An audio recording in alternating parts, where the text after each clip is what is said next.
نحمده ونصلي على رسوله الكريم اما بعد فاعوذ بالله من الشیطان الرجیم بسم اللہ الرحمن الرحیم۔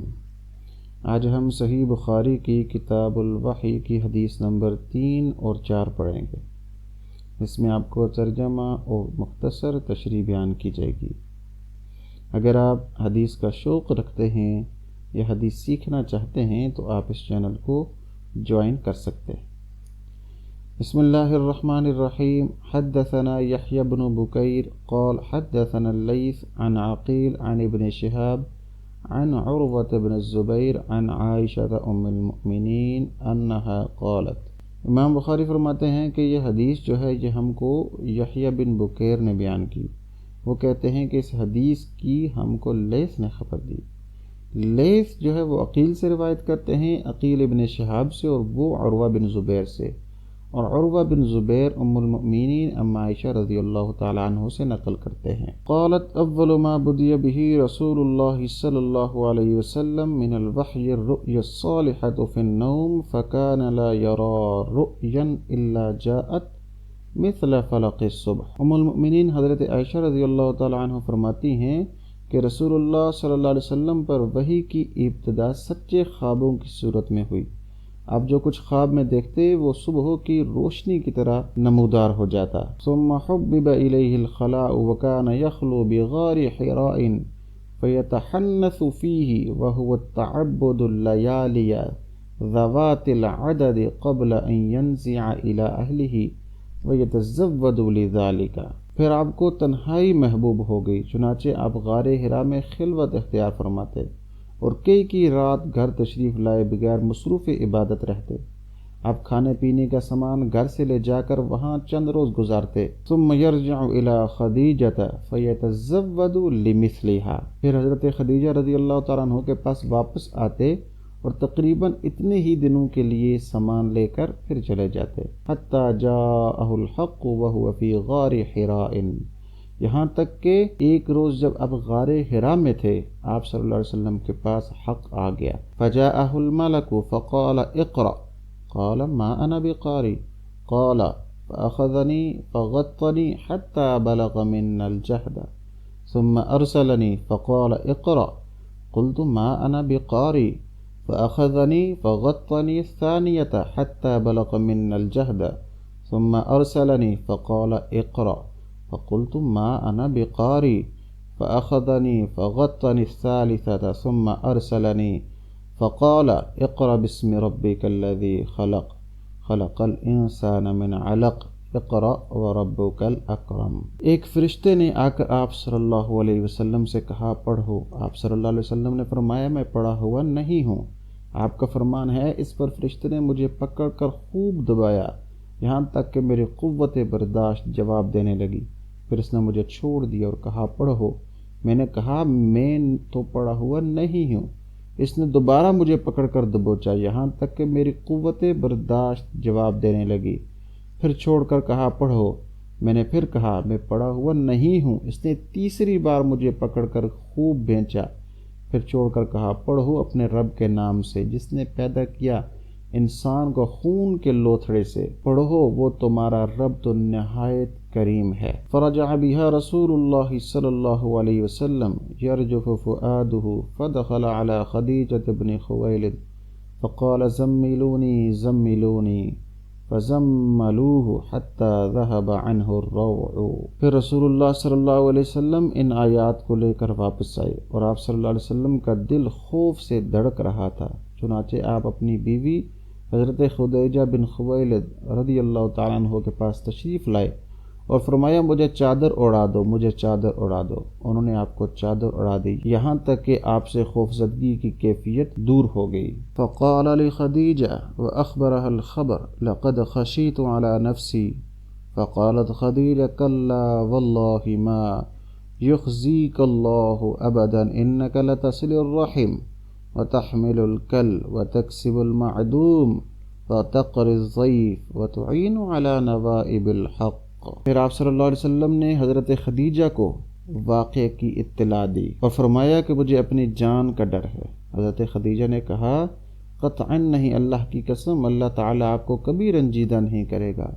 آپ صلہ رحمی کرتے ہیں، بے کسوں کا بوجھ اٹھاتے ہیں، فقیروں محتاجوں کو کما کر دیتے ہیں، مہمانوں کی میزبانی کرتے ہیں اور حق کے سلسلے میں پیش آنے والے مصائب میں مدد کرتے ہیں۔ فانطلقت به خدیجۃ حتی اتت به ورقۃ بن نوفل بن اسد بن عبد العزى بن عم خدیجہ وكان امرأ تنصر في الجاهلیۃ وكان يكتب الكتاب العبراني فيكتب من الانجیل بالعبرانیۃ ما شاء اللہ ان يكتب۔ پھر حضرت خدیجہ رضی اللہ تعالی عنہ رسول اللہ صلی اللہ علیہ وسلم کو ساتھ لے کر اپنے چچا زاد بھائی ورقہ بن نوفل بن اسد بن عبد العزى کے پاس آئیں۔ ورقہ دور جاہلیت میں عیسائی ہو گئے تھے اور عبرانی زبان بھی لکھنا جانتے تھے، چنانچہ عبرانی زبان میں حسب توفیق الہی انجیل لکھتے تھے۔ وكان شيخا كبيرا قد عمي فقالت له خديجة يا ابن عم اسمع من ابن أخيك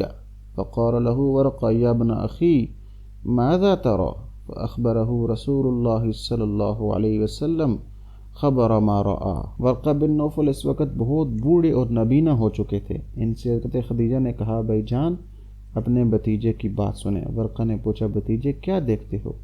رسول اللہ صلی اللہ علیہ وسلم نے جو کچھ دیکھا تھا بیان فرما دیا۔ فقال له ورقہ هذا الناموس الذي نزل اللہ علی موسیٰ صلی اللہ علیہ وسلم یا لیتنی فیہا جزعا لیتنی اکون حیا اذ یخرجک قومک۔ اس پر ورقہ نے آپ سے کہا یہ تو وہی ناموس وہی لانے والا فرشتہ ہے جسے اللہ تعالیٰ نے حضرت موسیٰ علیہ السلام پر نازل فرمایا تھا۔ کاش میں آپ کے زمانے نبوت میں توانا ہوتا، جوان ہوتا، کاش میں اس وقت تک زندہ رہتا جب آپ کی قوم آپ کو نکال دے گی۔ فقال رسول اللہ صلی اللہ علیہ وسلم او مخرجیہم قال نعم لم یأت رجل قط بمثل ما جئت به الا عودی وَإِن يُدْرِكْنِي يَوْمُكَ أَنْصُرَكَ نَصْرًا مُؤَزَّرًا ثُمَّ لَمْ يَنْشَبْ وَرْقَةُ أَنْ تُوَفِّ وَفَتْرَ الْوَحْيِ۔ رسول اللہ صلی اللہ علیہ وسلم نے فرمایا اچھا تو کیا وہ لوگ مجھے نکال دیں گے؟ ورقہ نے کہا ہاں، جب بھی کوئی آدمی اس طرح کا پیغام لایا جیسا آپ لائے ہیں تو اس سے ضرور دشمنی کی گئی، اور اگر مجھے آپ کا زمانہ نصیب ہوا تو آپ کی بھرپور مدد کروں گا۔ اس کے بعد ورقہ جلد ہی فوت ہو گئے اور وہی رک گئی۔ حدیث نمبر 4۔ پہلے دونوں حدیثوں کو ترجمہ پڑھتے ہیں پھر اس کے بعد مختصر تشریح۔ قال ابن شہاب واخبرنی ابو سلمة بن عبد الرحمن ان جابر بن عبد الله الانصاری قال وهو يحدث عن فترة الوحي فقال في حديثه بين انا امشي اذ سمعت صوتا من السماء فرفعت بصري فاذا الملك الذي جاءني بحراء جالس على كرسي بين السماء والأرض فرعبت منه فرجعت فقلت زملوني فأنزل الله تعالى يا أيها المدثر قم فأنذر فحمي الوحي تابعه عبد الله بن يوسف وأبو صالح وتابعه هلال بن رداء عن الزہری وقال یونس ومعمر بوارده۔ ابن شہاب کہتے ہیں کہ مجھ کو ابو سلمہ بن عبد الرحمن نے جابر بن عبداللہ انصاری رضی اللہ تعالیٰ عنہ سے یہ روایت نقل کی کہ آپ صلی اللہ علیہ وسلم نے وحی کے رک جانے کے زمانے کے حالات بیان فرماتے ہوئے کہا ایک روز میں چلا جا رہا تھا کہ اچانک میں نے آسمان کی طرف ایک آواز سنی اور میں نے اپنا سر آسمان کی طرف اٹھایا، کیا دیکھتا ہوں کہ وہی فرشتہ جو میرے پاس غار حرا میں آیا تھا وہ آسمان و زمین کے بیچ ایک کرسی پر بیٹھا ہوا ہے۔ میں اس سے ڈر گیا اور گھر آنے پر میں نے پھر کمبل اوڑھنے کی خواہش ظاہر کی۔ اس وقت اللہ تعالیٰ کی طرف سے یہ آیت نازل ہوئی اے لحاف اوڑھ کر لیٹنے والے اٹھ کھڑا ہو اور لوگوں کو عذاب الہی سے ڈرا اور اپنے رب کی بڑائی بیان کر اور اپنے کپڑوں کو پاک صاف رکھ اور گندگی سے دور رہ۔ اس کے بعد وہی تیزی کے ساتھ پے در پہ آنے لگی۔ کچھ مختصراً کچھ پوائنٹ کے اوپر آپ سے ذکر کریں۔ ابتدائی وحی کا واقعہ، نبی صلی اللہ علیہ وسلم کی پہلی وحی کا واقعہ بہت اہم ہے۔ جب حضرت جبرائیل علیہ السلام نے غار حرا میں آپ کو پہلی وحی دی تو آپ کا سینہ 3 مرتبہ زور سے دبایا گیا۔ یہ دبانا ایک اہم علامت تھی کہ آپ صلی اللہ علیہ وسلم کو اللہ کی طرف سے آنے والی وحی کے لیے تیار کیا جا رہا ہے۔ ابتدائی عبادت کا طریقہ۔ غار حرا میں نبی کریم صلی اللہ علیہ وسلم نے تحنث اختیار کیا، جو کہ ایک قدیم عبادت کا طریقہ تھا۔ اس میں دنیاوی معاملات سے الگ ہو کر خالص عبادت اور ذکر الہی میں وقت گزارا جاتا تھا۔ یہ عمل اس وقت تک کیا جاتا تھا جب تک اللہ کی طرف سے وحی نہ آئی۔ ورقہ بن نوفل کی تصدیق۔ حضرت ورقہ بن نوفل جو کہ ایک عیسائی عالم تھے، انہوں نے نبی کریم صلی اللہ علیہ وسلم کی وحی کو تصدیق دی۔ انہوں نے آپ صلی اللہ علیہ وسلم کو خوشخبری دی کہ آپ وہی نبی ہیں جن کی بشارت حضرت عیسیٰ علیہ السلام نے دی تھی۔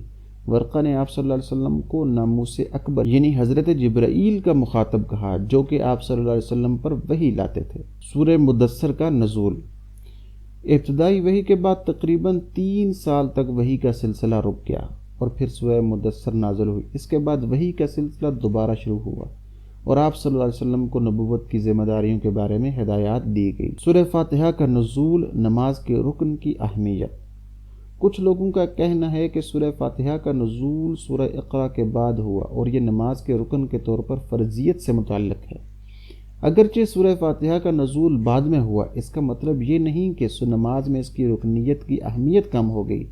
ابتدائی نمازیں اور اذان کی موجودگی کے بغیر ہی نماز کو صحیح مانا جاتا ہے۔ دل کی پاکیزگی اور نماز۔ حضرت شاہ عبد القادر جیلانی رحمہ اللہ نے فرمایا کہ سیاب یہاں دل کے معنوں میں ہے۔ نماز کی صحت کے لیے دل کی پاکیزگی بہت ضروری ہے، کیونکہ دل کی حالت پورے جسم پر اثر انداز ہوتی ہے۔